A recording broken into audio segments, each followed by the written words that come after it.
বান্ধবী কেমন লাগছে বল। রবি জয়ন্তী অনুষ্ঠানের এই গিফট আইটেমটা দিয়েছি।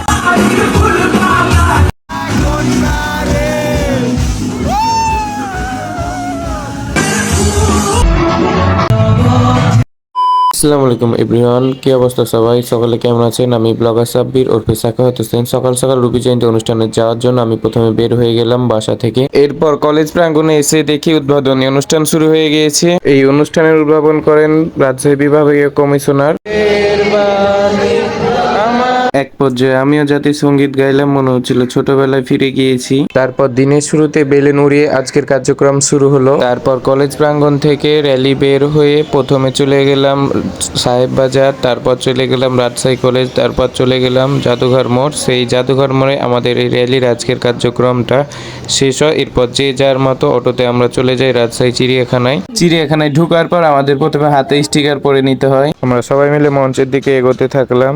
যেহেতু সকাল 10:30 পার হয়ে গেছিল, তাই আমরা তাড়াহুড়ো করে চলে গেলাম খাবার নিতে। এত মানুষ লাইন ধরে খাবার নিতে হচ্ছিল। আমি আমার টোকেনটা দিয়ে খাবার নিয়ে নিলাম। পর বান্ধবীর সাথে দেখা। বান্ধবী কেমন লাগছে কি বলবো? কি বলবি বল।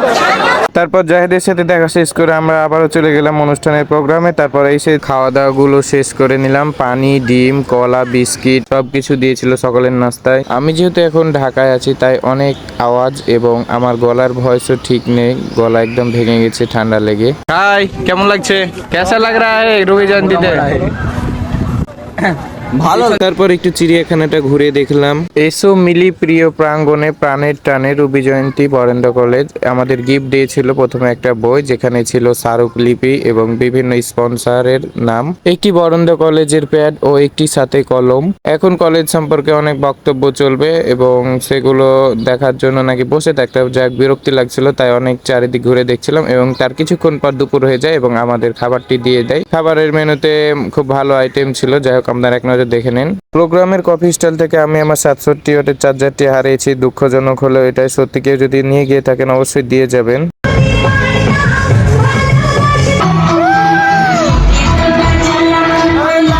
দুপুর থেকে শুরু হয়ে গেছিল সাংস্কৃতিক অনুষ্ঠান, সেগুলো উপভোগ করছিলাম।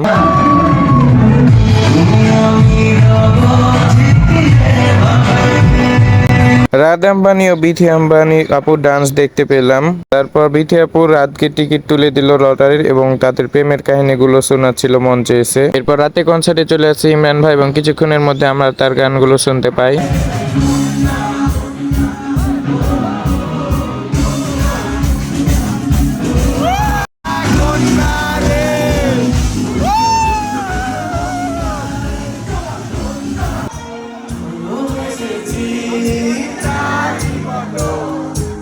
শুধু ইমরান ভাই না, আরো একজন আমাদের কনসার্টের প্রধান অতিথি ছিলেন তাসলিমা।